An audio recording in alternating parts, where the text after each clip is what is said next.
Kimin o şoförü? Kırmızı plaka. Hocam onu bir öne alalım. Şu gelen aracı sizin oraya alalım.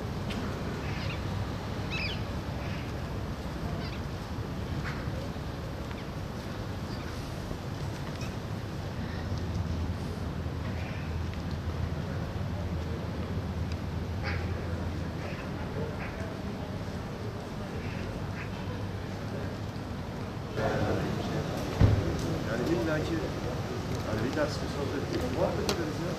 Yani spontane konuşuruz yani. Birisi bir şey söyler. Tamam mı? Sayın Başkanım. Ahmet Bey. ربنا وسعت كل شيء رحمة وعلما فاغفر للذين تابوا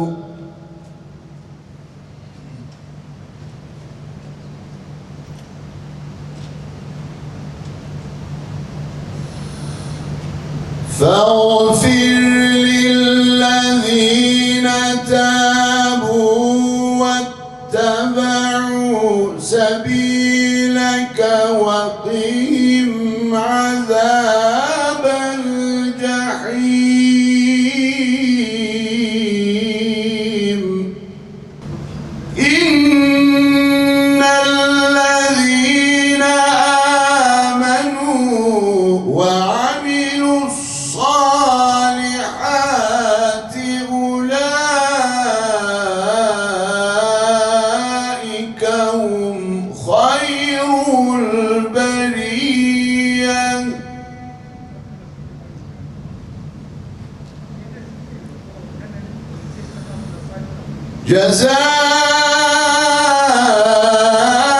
جزاؤهم عند ربهم جنات عدن تجري من تحتها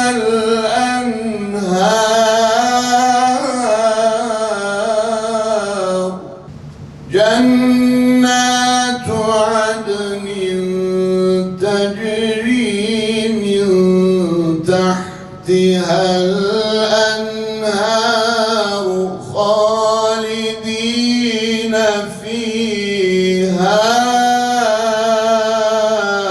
أبدا. Bizim bir de gelecek kuşaklara aktaracağımız değerlerimiz var. Bu bize haddi zatında iki önemli görevi önümüze koyuyor. Birisi geçmişimizin mirasına sahip çıkmak, o mirası koruyup kollamak.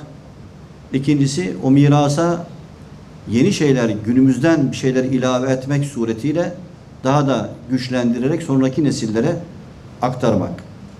Pek çok konuşmamda atıf yaptığım bir şey vardır. Beni çok etkileyen bir cümledir bu. 3. asır şairlerinden Ebu Yakub el-Hureymi diye bizzatın bir beyti var. Yine müsaadenizle Sayın Valim onu iktibas etmek istiyorum. Diyor ki: İza ente lem tahmil kadime bihadisin. Eski kadim olanı onun üzerine yeni bir şey koyarak muhafaza etmedikçe minel mecdi lem yenfa'ke ma kana min qabl.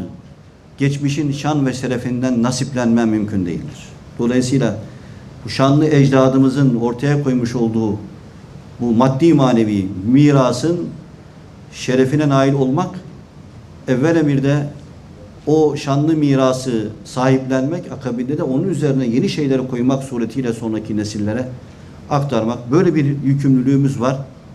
İşte bu yükümlülüğümüzün belki bir ifası, göstergesi olarak şu an bu binamızı açıyoruz. Amin. Euzubillahimineşşeytanirracim. Bismillahirrahmanirrahim. Elhamdülillahi Rabbil alemin. Ve la akibetu lil muttakin. Ve la udvane illa alel zalimin. والصلاة والسلام على سيدنا محمد وعلى آله وصحبه ecmaîn. Ya Rabbel Alemin, mübarek Cuma günündeyiz. Senin duaları kabul buyurduğun bu mübarek günde, mübarek bir mekanda hayırlı bir iş için toplanmış bulunuyoruz. 300 seneye yakın Leşkeri Gaza'nın merkezi olan bir yerde 200 yıla yakın zamandan beri Leşkeri Dua olarak kullanılan bu mekanda kadı konağı olarak yapılmış bulunan güzel bir mekanın yeniden hizmete kazandırılması vesilesiyle buradayız. Bu birlikteliğimizi rızana muvafık eyle ya Rabbi. Ya Rabbi, yapılan bu binanın bundan sonraki süreçlerde ilme, irfana, dine, millete, insanlığa hizmet edecek güzel bir bina olması nasip eyle ya Rabbi. Ya Rabbel Alemin, burada yapılan çalışmaların gönüllerin fethine medar olacak çalışmalar olmasını sen ihsan eyle ya Rabbi. Ya Rabbel Alemin, günümüz, çağımız, ilim, medeniyet, teknoloji ve dijital bir çağ.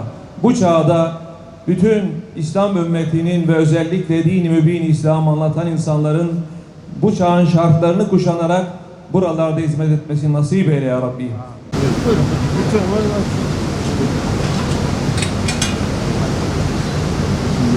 Hayırlı uğurlu olsun. Bismillah.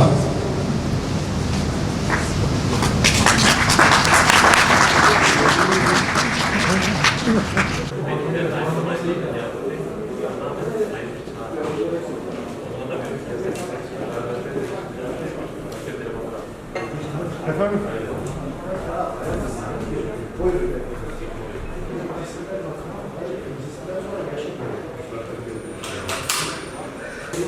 Yok. Hocam yukarı mı çıkıyoruz bu kattan? Böyle çıkıyoruz herhalde. Mütü hocam bir tane tepki. Böyle mi? Hoş geldiniz. Hoş bulduk. Nasılsın? İyi misin?